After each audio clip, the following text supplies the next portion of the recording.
Hello, welcome to another episode of Heard on West Exec. I'm one of your hosts, Evelyn Lim.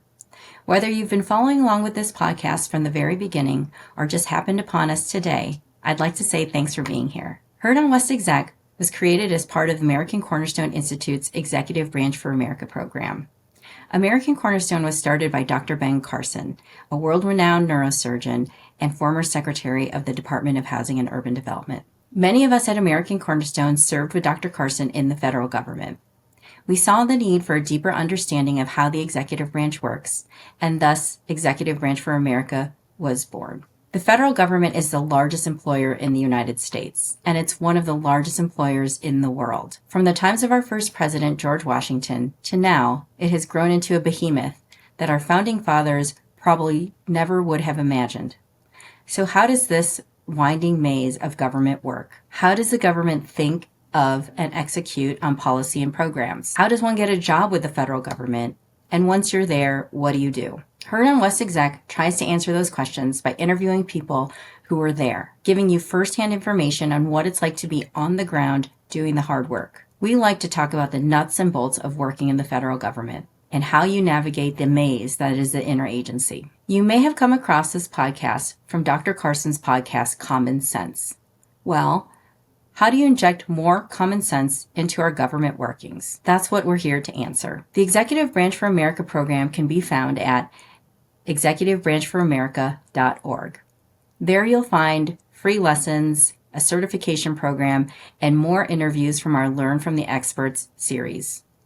Today, we're bringing you one of those interviews conducted by Sarah Huckabee Sanders of our founder and chairman, Dr. Ben Carson. They talk about what it's like to serve the American public as secretary, why he delayed his retirement, and why he started the American Cornerstone Institute. On our website, you'll find more interviews and, of course, this podcast. I hope you enjoy and tune in to us every week at Heard on West Exec. Dr. Carson, this is so exciting to get to be back with you. We got to spend quite a bit of time together at the White House, and you're such a powerhouse long before you ever showed up there. And I know that you're so focused on making sure that you continue to have an impact on things taking place in the country.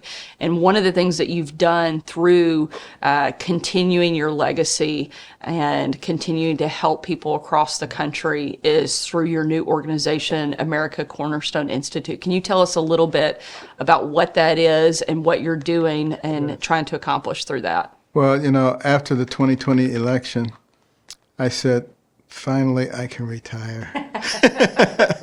I can relax and play golf and cruise around the world and just enjoy the rest of my life.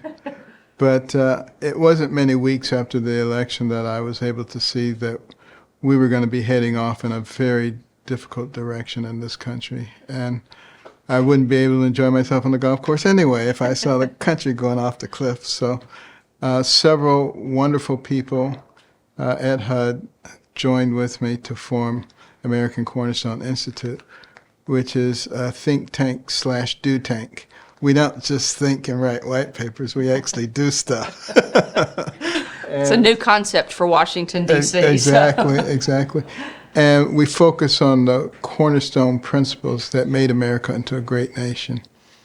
And that would be like our faith, which is so vital of a cornerstone for us, our Judeo-Christian values, which taught us how to relate to each other, to love your neighbor, not to hate your neighbor, not to cancel your neighbor. What a difference that makes. And then the cornerstone of liberty.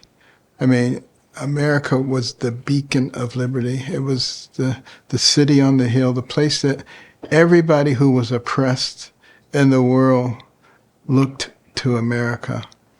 And obviously we want to make sure that those liberties are not lost. And we kind of take them for granted, but we've seen recently that even freedom of speech is threatened in our country by wokeism and political correctness and a whole host of things for which you can be canceled. And just because the government doesn't officially take your freedom away, if big tech and the media can frighten you into silence, it's the same effect. And then the cornerstone of community, the ability to work together. So many people with so many different talents and skills, being able to work together is what created the strong communities that make America. And then the cornerstone of life, from the womb to the tomb. And as we've moved away for our respect for life, we've moved away for our respect for each other. Mm-hmm. And those relationships have grown very coarse. And, we sit around and we look at some of the mass shootings and things that are going on. And we say, there are too many guns. Well, the real problem is that we have not instilled into our young people a love of life, a respect for life, a respect for others, a respect for others' opinions. We have created an atmosphere where you got to have a safe zone that you got to go to. And everything is about me and how I feel and who is infringing upon my rights. And it's not about us. And as a result of that, we have a lot of people with deranged thinking. And if you take someone with deranged thinking and you give them a weapon, there's a good chance that they'll use it. So, we have to really start thinking about those kinds of things. And then with our program, we also have a pediatric component called Little Patriots. And it's so important that we give our young people the right foundation, the right history, the right values. And our history is what gives us our identity. And our identity is the basis of our beliefs. So if you interrupt that chain, you end up with people who are like leaves blowing in the wind, whatever wind that comes by. And that's the reason that ISIS, Al-Qaeda, when they go into an area and they conquer it, what's the first thing they do? They obliterate the history. And we're allowing that to happen in our country. Renaming everything, pulling down statues, rather than saying, what is the significance of this? What can we learn from this, good or bad, that is part of who we are and how we were formulated? But let's take away the lessons and make sure that anything that was bad is not repeated and that the things that are good are multiplied. That's what intelligent people do. Oh. And through Little Patriots, you have a book that you wrote. Can you tell a little bit about what that is and how you're using that to, I think, reach the next generation coming behind us? Well, the first book was called Why America Matters. And it really takes the children through those cornerstone principles that I just mentioned in a way that's very child-friendly, with beautiful art illustrations. And there's a guide, Liberty Eagle. It's a bald eagle, which is the symbol of our country. Liberty Eagle has a left wing and a right wing. Can't fly with two left wings, can't fly with two right wings. We try to be apolitical. But, let the facts speak for themselves. And a new book that just came out in July of 22 called Red, White, and Blue, Our Flag Matters to Me and You. And it starts out with a little boy seeing a torn and tattered American flag on the ground.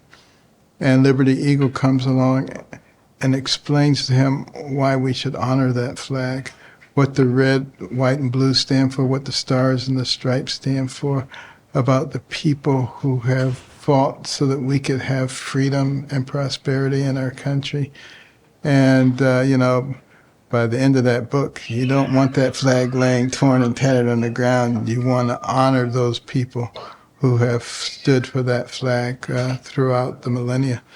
And all the proceeds from the books, by the way, go right back into the program because the program, the online program, littlepatriotslearning.com, is free of charge, because we can use those proceeds for that, and because we have so many people who have underwritten the program, because they want to make sure that we have an inoculation for indoctrination. Well, as a mom of 3 kids, I'm thankful for the effort that you're putting on that. We've read the first book many times, so I've got to get a copy of the second one, so I'll work on that.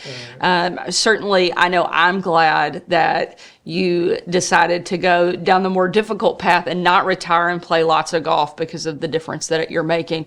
Outside of the Little Patriots program, one of the other things you're doing is educating people on the executive branch of America. Can you tell us a little bit about how the American Cornerstone Institute is working in that effort and what you're doing through that? Well, it's unfortunate that most people don't really know how our government works.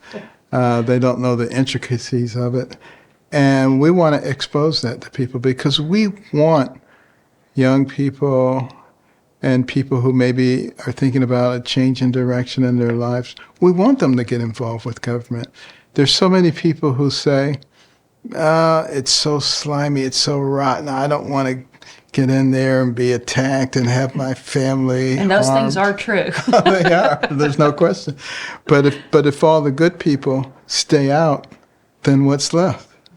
And, you get people who perhaps are just interested in their own self-aggrandizement and the power that they can accumulate, as opposed to people who truly want to represent the people in an appropriate way. And so we would like good people to get involved, and not necessarily just in elected office, but, most of the government consists of career people. People who are there for 10, 20, 30, 40. At HUD, we even had some people who were there for 50 years. I'm not sure I'd make it that long. And they're the ones who actually have a lot of the power because, they say, well, that secretary's only going to be there for 4 years or 8 years at the most. I'm going to be here for 40 years. And if I like their programs, we'll try to facilitate speeding them through. If I don't, we know all the roadblocks to put in place so we can outlast the secretary. We need the right people in those career positions. And so the executive series lets you see what actually goes on in government, what the relationships are, how the Office of Management and Budget is involved with the various agencies. And it's so important that we know, because you've seen some of those man on the street interviews where they go and ask people just basic stuff about government. They don't have a clue what's going on. Now, a lot of the immigrants do, because they have to take a test to become an American citizen, so they know what's going on. But the American citizens, are you kidding me? Have no idea. And we want to make it really easy and fun for people to find out about the government. If they go through all the programs that we have there, they will be extremely informed. I won't list names, but I know a few people I'd like to sign up for the classes.